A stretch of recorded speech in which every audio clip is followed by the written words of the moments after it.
Twelfth. I hope so कि आपके board exams काफ़ी अच्छे जा रहे होंगे। 22 मार्च को आपका पॉलिटिकल साइंस का पेपर है और बिल्कुल भी टेंशन नहीं लेनी है, एग्ज़ाम बहुत इजी आएगा अगर आप अच्छे से पढ़ोगे तो।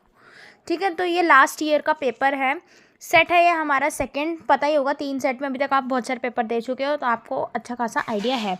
तो आपके पिछली बार सेकंड सेट में क्या आया था पॉलिटिकल साइंस में, तो ये कुछ MCQs हैं, हिंदी मीडियम और इंग्लिश मीडियम दोनों में भी है, पूरा पेपर है ये। वैसे तो मैं इंग्लिश मीडियम वाला पढ़ रही हूँ, आप देख लेना। सबसे पहले ग्लोबलाइजेशन का कॉज आया है, ठीक है। फिर सेकंड क्वेश्चन में आपको इन्वायरमेंट के बारे में पूछा गया है।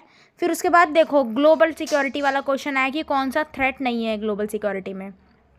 ओके, तो जैसे कि फिर उसके बाद आपका ऑर्गेनाइजेशन, इंटरनेशनल ऑर्गेनाइजेशन से आ गया है आपका। फिर अरब स्प्रिंग से आ गया, काफ़ी सारे क्वेश्चंस हैं। इंदिरा गांधी प्राइम मिनिस्टर वाला आ गया कि किसने इकोनॉमिक डेवलपमेंट किया। रेलवे स्ट्राइक के बारे में पूछ लिया गया है इसके अंदर। 5 ईयर प्लान के बारे में अडॉप्ट की कब हुआ इंडिया के अंदर।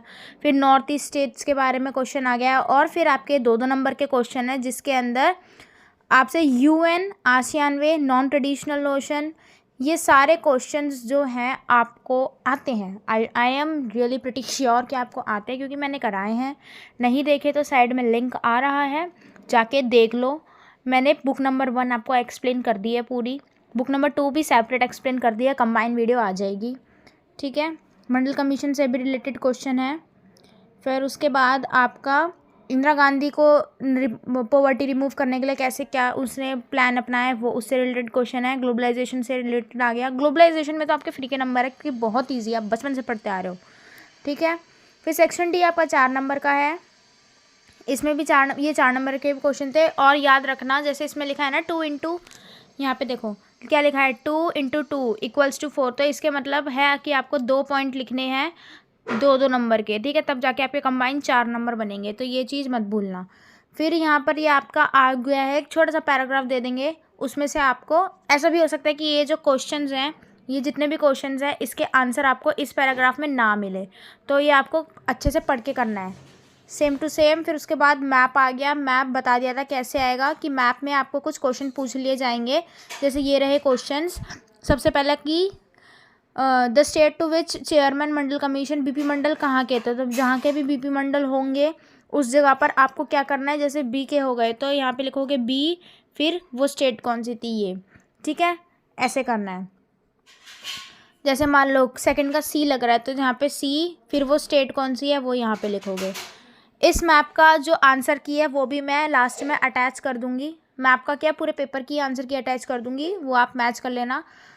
और फिर एक कार्टून क्वेश्चन आएगा, कार्टून क्वेश्चन में आपको पढ़ के देखो करना पड़ेगा कैसे इसको सॉल्व करोगे। यहाँ पे हमें क्या दिख रहा है, LTEE लट्टे दिख रहा है लिखा हुआ, ये टाइगर है, ये लायन है, और ये क्या है राजपक्षी, ऐसा कुछ लिखा है यहाँ पर, और एक आदमी दोनों को बैलेंस कर रहा है, तो इससे हम, और यहाँ पे क्या लिखा है सिन्हाला, देखो ध्यान से सिन्हाला लिखा है, तो इससे क्या समझ आ रहा है कि राइट हैंड पे क्या है लट्टे, तो ऐसे ऐसे टिक कर दोगे, ऐसे ही क्वेश्चन आएंगे, इनको कर लेना सॉल्व, ओके, इतना डिफ़िकल्ट नहीं होएगा। फिर ये कुछ क्वेश्चंस है पूरा AC से रिलेटेड क्वेश्चन है, ये विजुअली इम्पेयर्ड वाला है, ऐसे क्वेश्चन अटेंड मत करके आना जो विजुअली इम्पेयर्ड है क्योंकि आपको उसमें 0 नंबर मिलेंगे।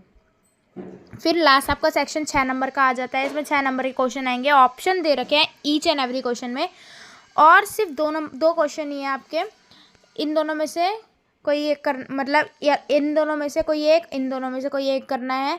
या तो आप देखो सोवियत यूनियन के बारे में पूछा गया है और फिर दूसरा गल्फ वॉर के बारे में पूछा गया, इन दोनों में से एक, ठीक है, या तो इसमें यूरोपियन यूनियन या फिर प्रॉब्लम बतानी है कि आसियान कंट्रीज़ में क्या प्रॉब्लम थी, तो काफ़ी ईजी पेपर है। अब मैं यहाँ पे आपके आंसर की अटैच कर देती हूँ, देखना कि क्या क्या आपको आता था क्या क्या नहीं आता था। तो ये है आपकी आंसर की for the same paper set number 2, और यहाँ पर सारे आंसर्स है देखो, और जो भी आंसर की के अकॉर्डिंग, कभी कभार आंसर की में बहुत रेयरली होता है जो आंसर गलत हो, टीचर वो ध्यान दे लेगा, कभी कभार नहीं भी दे पाता, मोस्टली तो दे ही देते हैं, ठीक है। देख लो पूरे आंसर्स स्लोली स्लोली।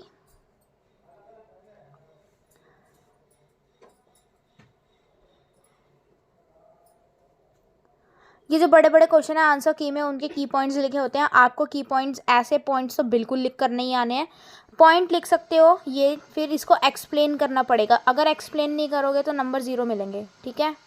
तो इसका एक्सप्लेन करना।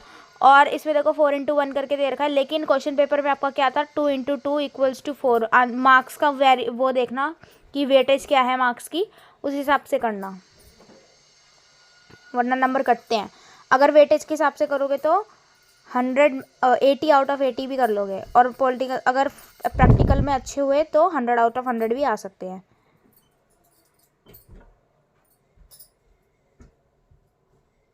मैप भी देखो इसके अंदर पूरा गिवन है। प्रैक्टिस करनी हो ना तो लास्ट ईयर पेपर तो ज़रूरी देखना, ये भी पूरा है सॉल्व्ड।